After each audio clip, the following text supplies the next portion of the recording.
우리 아름다운 음악 준비해준 도현이와 태경이 감사합니다. 요즘 날마다 참 저희 눈이 즐겁습니다. 이 하루하루 나무 색이 달라지고 있죠. 거기에 시원한 바람, 투명한 햇살, 그리고 파란 가을이 하늘이 이렇게 어우러져서요. 마치 라면과 김치의 조합처럼 정말 맛있는 눈 요깃거리를 저에게 제공하는 것 같습니다. 근데 날마다 아름다워지는 이 경치에도 불구하고 마음 한켠에는 좀 섭섭한 마음도 들죠. 이걸 우리는 뭐 탄다고 표현하죠? 잘 모르세요? 네, 가을 탄다는 표현이 있습니다. 가을 탄다는 거죠. 우리는 왜 가을을 탈까요? 이 아름다움의 절정 끝에 나뭇잎이 이렇게 말라 비틀어져서 죽어가는 모습을 보면서 죽음이라는 단어를 우리가 연상할 수 있기에 우리가 가을을 타는 게 아닌가 이런 생각을 좀 해봤어요. 가을의 아름다움이 이렇게 시들듯이 이 세상의 모든 아름다움은 결국은 종말을 구할 것입니다. 하지만 이럴 때일수록 우리가 낙담하기보다는 영원한 것들을 더욱 생각하고 사모하는 그런 우리 위니펙 교회 성도님들이 되었으면 좋겠습니다. 아무래도 이렇게 가을이 되다 보니까 작년 가을 때 경험한 그 가슴 아픈 일들이 생각이 한 번씩 스멀스멀 올라오더라고요. 제가 살면서 경험하리라고는 생각지도 못했던, 정말 한 번도 생각지도 못했던 그런 일들, 기억을 안 하려고 이렇게 눌러 담아도 이렇게 올라오는 것을 막을 수는 없는 것 같아요. 그것이 저를 참 최근에 많이 낙담시키고 좀 어둡게 만들었습니다. 그래서 사실 오늘 이 자리에 서 있는 게 굉장히 제가 서 있는 자격이 있을지 모르겠고 굉장히 그것 때문에 이번 주에 고민을 많이 했습니다. 하지만 왜냐하면 하나님 원망도 아직은 많이 하고 아직 이렇게 마음이 완전하게 된 게 아니기 때문에, 하지만 이렇게 부족한 저의 모습에도 하나님 은혜가 입혀지면 뭐라도 되지 않을까? 이런 심정으로 그냥 이 자리에 올라왔습니다. 가을이 지나면 겨울이 옵니다. 그리고 위니펙의 겨울은 유난히도 춥죠. 영하 40, 50도까지 이렇게 내려가기도 하고 거기에 바람이라도 불면 체감온도는 70도까지 간다고 해요. 어떤 분은 그 이민의 꿈을 희망찬 가슴을 안고 이 위니펙 공항에 2월달에 내렸대요. 근데 딱 공항 밖을 나오는데 상상치도 못한 추위에 바람이 부니까 순간 한국에 돌아갈까 와르르 꿈이 무너진 거죠. 그 생각까지 하셨다고 할 정도로 정말 위니펙의 겨울은 춥습니다. 하지만 이렇게 추운 살을 애는 추위에도 불구하고 위니펙의 나무는 겨울이 지나고 봄이 오면 다시 꽃을 피죠. 겨울을 버티는 겁니다. 여러분 놀랍지 않습니까? 우리야 이 난방 시설이 잘 갖춰진 실내에서 이렇게 콕 박혀서 겨울을 난다고 하지만 이 밖에 있는 나무들은 그런 실내가 아니에요. 그 바람을 온몸으로 맞으면서 이 겨울을 나는 겁니다. 근데 그걸 버텼더니 봄이 돼서 다시 꽃을 피운다는 이 생명력, 정말 놀랍지 않습니까? 날마다 타락해가는 교회의 소식 듣고 그럴 때면 여러분들 혹시 낙담이 되십니까? 무슨 목회자가 어떤 일을 했고 또 무슨 장로가 어떤 나쁜 짓을 했고 이런 뉴스가 참 많이 요즘 나오고 있죠. 그리고 많은 사람들에게 시험을 주고 있습니다. 또는 우리 삶에 산적해 있는 수많은 문제들이 우리를 매일매일 낙담시키고 정말 좌절케 합니다.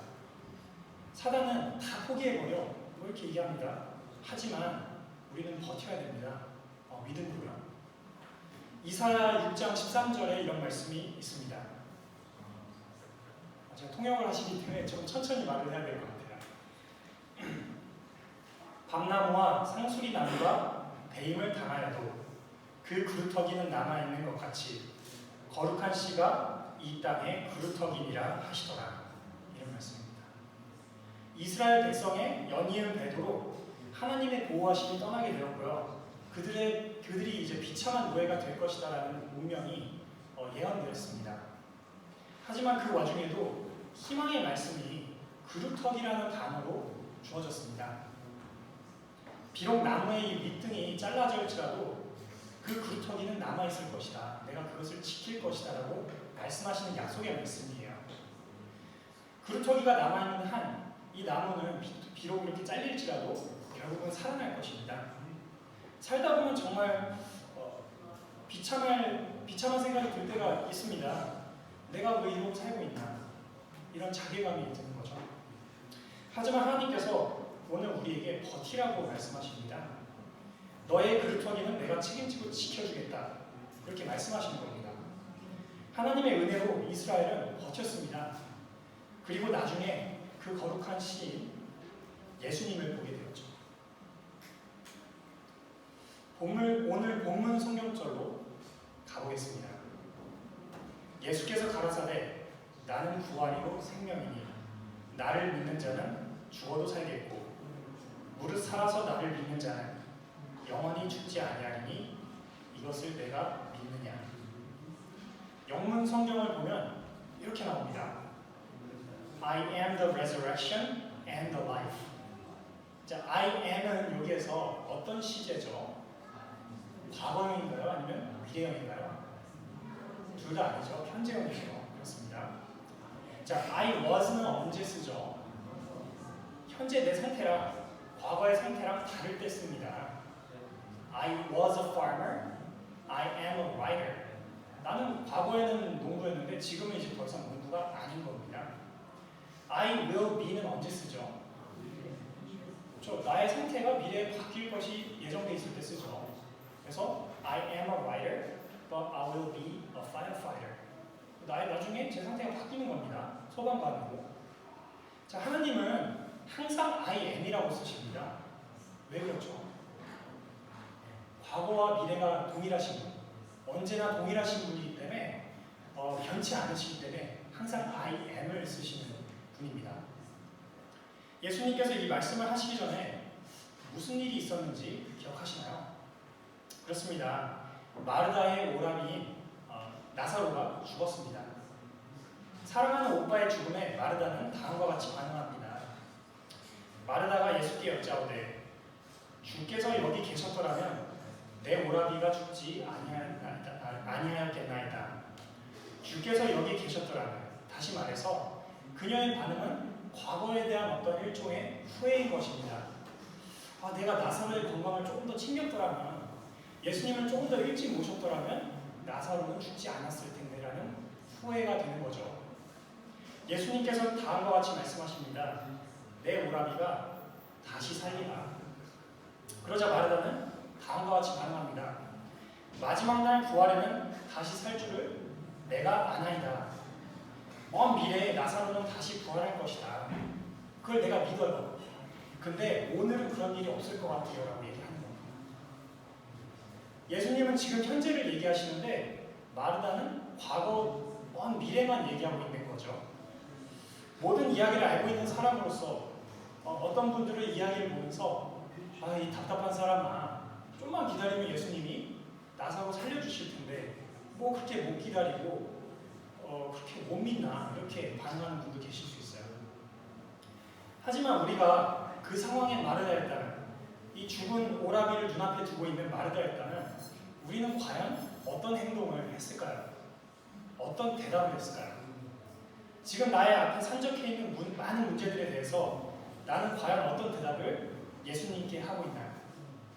나의 과거의 잘못은 회개하고 미래에 오실 예수님을 믿는다고 이렇게 얘기하지만 막상 현실 세계에서 그 어떤 위로도 받지 못하고 어떤 변화도 일으키지 못하는 그런 신앙을 우리가 하고 있는 게 아닌가 고민해 보아야 합니다. I am. 과거에도 그랬고 미래에도 항상 동일하신 그분은 지금도 일하고 계십니다. 그 사실을 믿고 내 현재까지도 주님께 맡기는 그 믿음을 우리 모두 소유하기를 간절히 기도합니다. 나사로는 기적적으로 살아났습니다. 그의 부활의 소문은 방방곡곡 이 전국에 퍼졌고요. 그리고 많은 사람들이 이 소식을 통해서 굉장히 놀라워했습니다. 하지만 그럼에도 불구하고 우리의 믿음이 나사로의 부활에 초점을 맞춰서는 안 됩니다. 한 수십 년 살다가 그는 결국 다시 죽음을 맞이했기 때문입니다.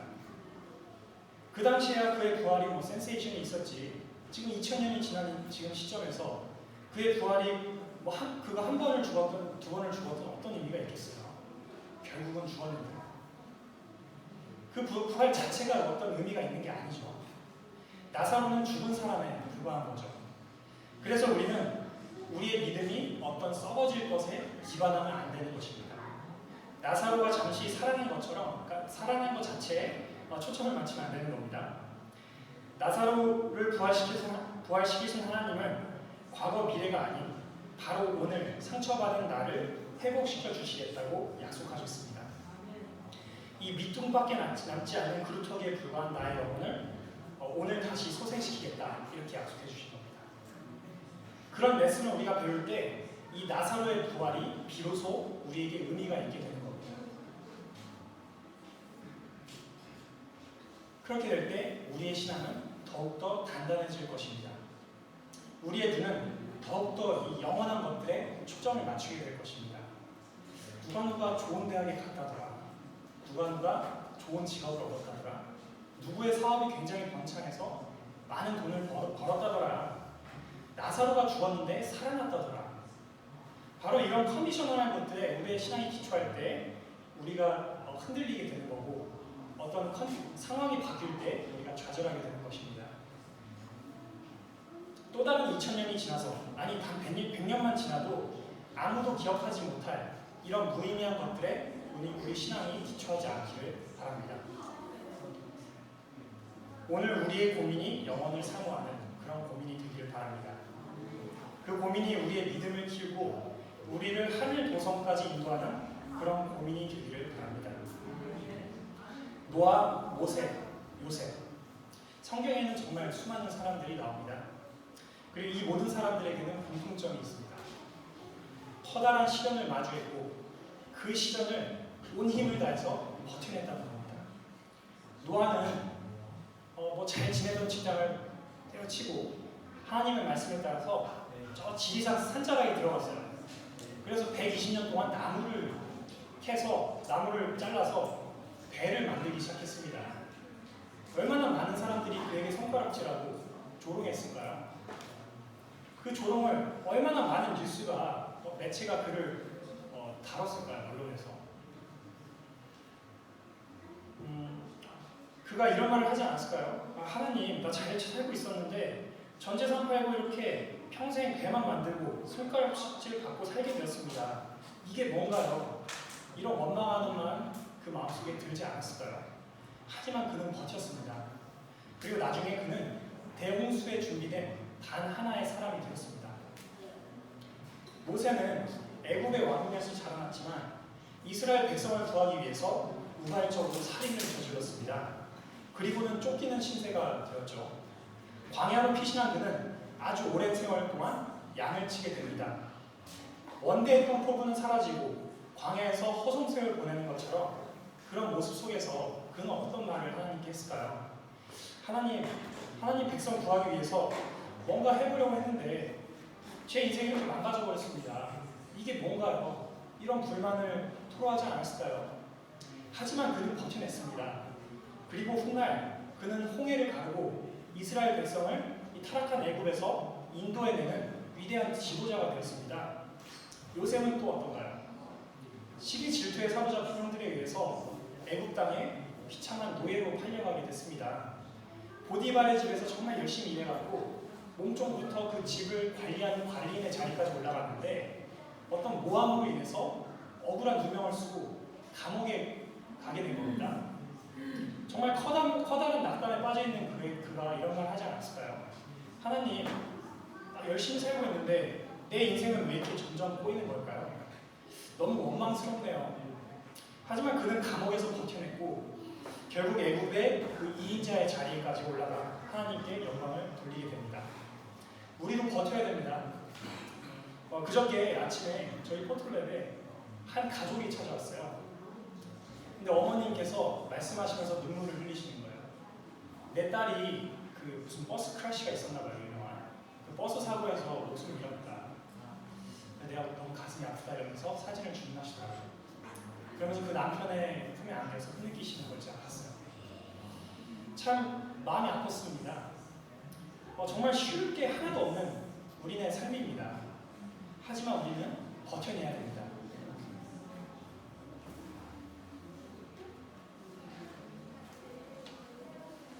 비록 내가 지금 이 경험하고 있는 일들이 나를 부숴버릴 것 같고 짓눌러 버리고 있을지라도 우리는 버텨내야 됩니다. 그 아람 군대가 쳐들어왔을 때 게하시는 너무나 두려웠습니다. 그래서 벌벌 떨고 있는 그에게 엘리사가 이렇게 이야기하죠. 걱정 마시게. 우리와 함께한 자가 저와 함께한 자보다 훨씬 많다. 그리고 게하시의 문이 열리도록 기도합니다. 게하시는 곧 하나님이 보내신 불말과 불병거가 산에 가득한, 그리고 그들을 지키고 서 있는 그 모습을 보게 됩니다. 우리의 믿음의 눈이 띈다면 이 많은 문제들로부터 나를 둘러싸고 지키고 있는 하나님의 천사를 볼 수 있지 않을까요? 구석에 이렇게 쭈그리고 슬퍼하고 있는 나의 옆에 같이 이렇게 쭈그리고 앉아서 위로해 주시는 하나님의 모습 볼 수 있지 않을까요? 그분은 오늘 우리에게 피투성이라도 살라 이렇게 말씀하십니다. 비록 지금 나무 그루터기에 불과하지만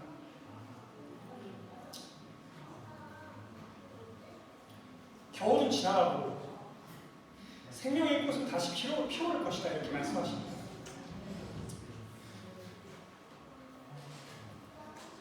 이 약속을 우리 마음속에 새기고 이 세상의 풍파를 버텨내는 우리가 되기를 간절히 기도하면서 말씀 마치겠습니다. 네.